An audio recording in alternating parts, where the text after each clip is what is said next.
I'm back! Welcome back to Smashie Reviews.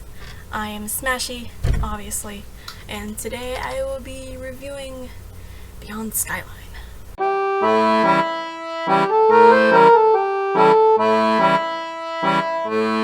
Nothing has really changed with my review segment. It's still every other Wednesday. I thought the 8th was on a Wednesday, which is why I said the 8th.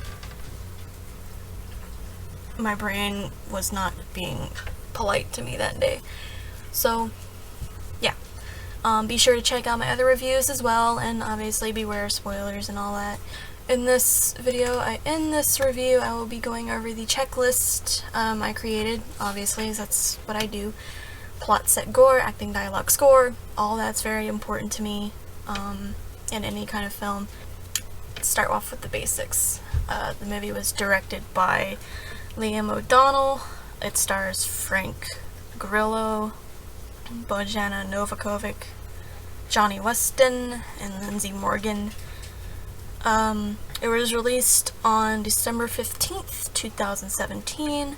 It's about a detective named Mark, who embarks on a pursuit, very relentless pursuit, to free his son from the nightmarish alien warship.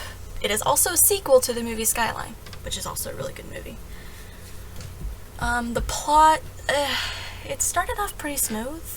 We get a little before scenes, like the whole before the shit hits the fan type thing. The detective, Mark, whose son gets arrested for the third time, what I saw had a mild drinking problem. Well, his wife died, so I'm gonna assume that he's just trying to drown the depression.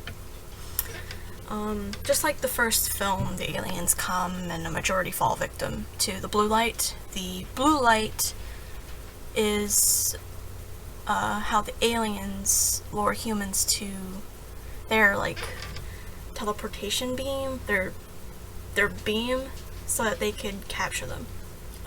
Yeah, if you look at it, you're pretty much screwed. Unless someone can pull you, keep you in place to keep you from going towards it, or if you're blind. I think that this is a different turn from, the typical alien invasion movies you see, because this one actually lures humans to the ship. It's truly a great twist from the first movie and just one overall. I really like the fact that this movie did not take long to get into it, and I really like that in a film or a TV show. Not even 15 minutes in, and it just gets real so fucking fast. Not only does the ship have the light, but the aliens do as well, which I'm not really surprised at all by that. I really wasn't. Because, obviously, the first film, they also have what I like to call a super sucker on them. Like the alien itself can just rip your brain out and just carry it to the ship or whatever. Now the ship, I think I'm going a little off topic. I think I'm just talking about the plot right now. I don't know what I'm doing. I always do that. But like I was saying, the ship, after getting blown up a little bit, it started to rebuild itself, which, again, I don't doubt, and I'm not surprised about it, because aliens are just so advanced, whether we like to believe it or not, that I believe that they can build their ships or UFOs to rebuild itself when destroyed. That's what I think. Not to mention, we have a huge Cthulhu-looking alien that just chases and attacks the heroes of the film. This damn thing right here. What the hell is this? Looks awesome, not gonna lie. Anyway, then just like that, the sun gets taken, and so does the rest, and we actually get to see the aliens, and they look just as amazing as they did in the first film. As Mark, the detective, gets out of the room and walks along the ship, he's attacked by an alien, and he's saved by Jared from the first film, and his girlfriend has given birth at 4 months, which she explained it was because of the light. The blue light caused the baby to grow faster. Then we get a small refresher on how Jared became an alien from the first movie, and so, yeah. So then Mark kind of gets like an arm weapon, as you see in the picture here. It's honestly pretty badass, and it kind of reminds me of Baraka's arm blades in a way. So yeah, I thought that was pretty cool. We actually get an awesome alien-on-alien fight with Jared and obviously an enemy alien. Meanwhile, Mark, Trent, and Audrey are trying to save Sarge, which they do only for Trent to get killed. So I realized that I just went from talking about the plot to talking about the whole movie. That's not a bad thing, right? I tend to do that. I can't help it. If I like the thing so much, of course I'm going to talk about it. Anyway, so Jared blew up what I'm going to guess was the main engine, and the ship, well, falls out of the sky. What I liked right here was that they introduced new characters into the fold, and who were, you know, they were on the ground when the ship fell. Then guess what? Of course, the ship started to rebuild itself.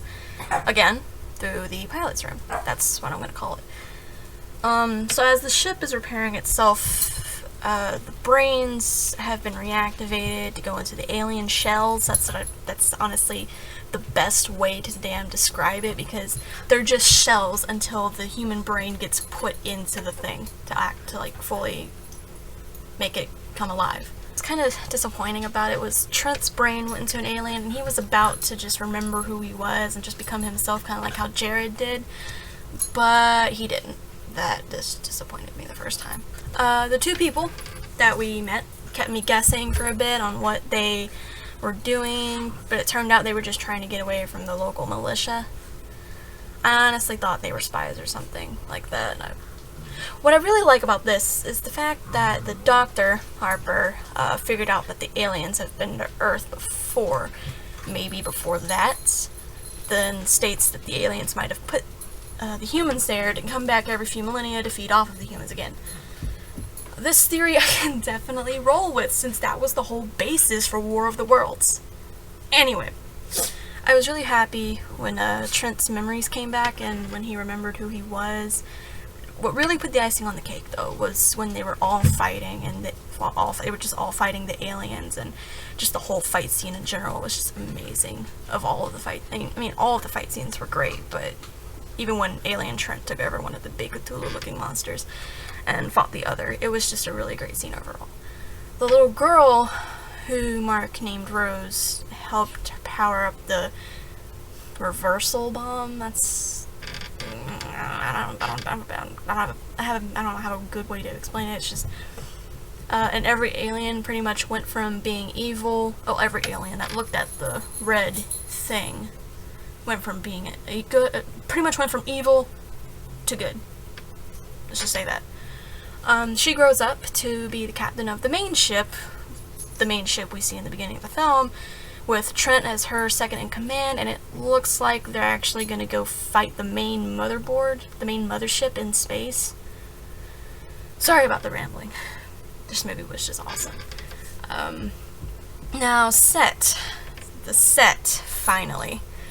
Nothing I can say about exterior, really, except the ship looks absolutely amazing. It kind of reminded me of the ship from District 9 in a way. It looked like the ship from District 9. Like, you cannot, they just look alike, in a way. They just look alike. They look similar. They look very similar. Here's the District 9 ship. Yeah, that motherfucker. Now here's the Beyond Skyline ship. Just, to me, they just look similar. Anyway, the interior set was pretty cool. We get to see like a room where all the humans are being kept, and there's this thing on the top that has these like tentacle like things, and they come out and take the brains of the humans they select. That's pretty cool. But anyway, that's all I gotta say about the set. Gore, little to none. Aside from the brains, there was hardly any gory stuff, just a very small amount of blood, and human and alien. Acting, I think the acting was pretty damn good. For me, it kind of had a... For me, it's hard to find a film or TV show where the acting is good, where I think the acting is good. Mark's actor, Frank Grillo, is a very great actor. I thought he played Mark well. Lindsay Morgan, even though we don't see her much in the movie, I've seen her in The 100, and I think she was a good pick for the role of Rose. All the actors and actresses in this film, I think, were really good, and they put forth their best efforts, so kudos to y'all. Dialogue, not much to say about this, only the dialogue was good. Not much to say about this, though. It was pretty damn decent from what you'd expect in this kind of movie. It's not cheesy, nor is it terrible. It's enough to tell the story how they're telling it, which I think is pretty good. The score. The score was composed by Nathan Whitehead. I've heard some of his scoring, or movie compositions, from the main 3 Purge films, you know, The Purge Anarchy, and The Purge Election Year, and also the video game Days Gone, which is a really good game. I think he did a fantastic job with the composition for this movie. It ranges from calm to intense to something you'd hear in a superhero or film or an action film. It's very energetic at times, but also very soft as well. Sometimes in one track it'll be calm, then boom, just pure intensity. My favorite tracks from this movie have got to be The Lights and Tanker Battle, which I will include in the description below. Even though the whole soundtrack is amazing, these two just really stuck out to me. This movie is definitely a recommend, but watch the first one before you get to this. It's a good alien movie, very driven, very action-packed. It's just a really good watch, and if you love alien movies, this one's for you.